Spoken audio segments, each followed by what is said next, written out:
পরিশ্রমী সাফল্যের চাবিকাঠি, একাগ্রতায় জীবনে প্রতিষ্ঠিত হওয়ার সোপান। যুবক কিশোর কুমার দাসের স্বাবলম্বনের ইতিহাসই তার প্রমাণ।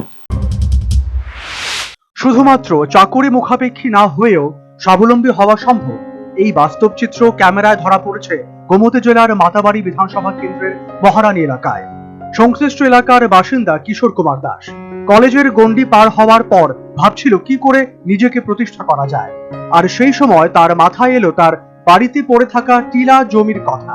এক সময় যে জমি পড়েছিল অনাবাদি, সেই জমিতে ফুলের চাষ শুরু করে উদ্যমী যুবক কিশোর। চাষ করা হচ্ছে গাঁদা, ডালিয়া, চন্দ্রমল্লিকা সহ রকমারি ফুল, এবং ফুল চাষের সাথে নানা ধরনের শাকসবজিও চাষ করা হচ্ছে সেই জমিতে।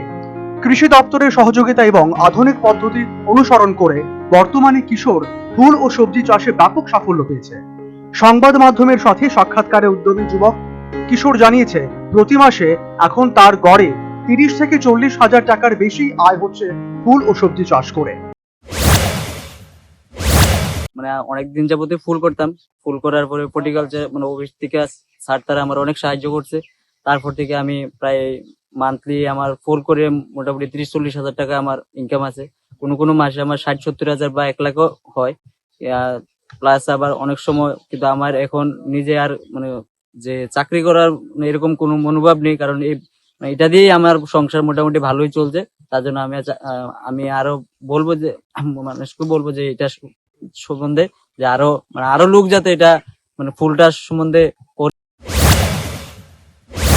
স্বাবলম্বী এই যুবক জানিয়েছে, সে স্থানীয় বিধায়ক অভিষেক দেব রায়ের অনুপ্রেরণায় ফুল চাষে নেমেছে এবং সফল হয়েছে।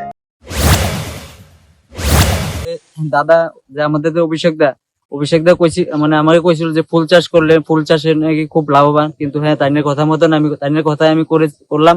ফুল চাষে ঠিকই খুব আগ্রহ। আর তাইনের অভিষেক দা আমাকে একটা ঝাড়বেড়া ঘর আমাকে একটা দিয়েছিল, তখন ওইটা এখনো স্টার্ট হয়নি, কিন্তু তখন আশা করি ওইটা দিয়ে আমি অনেক লাভবান হবো আর কি। সর্বোপরি পরিশ্রমী সাফল্যের চাবিকাঠি, একাগ্রতায় জীবনে প্রতিষ্ঠিত হবার সোপান। যুবক কিশোর কুমার দাসের স্বাবলম্বীর ইতিহাসই তার প্রমাণ।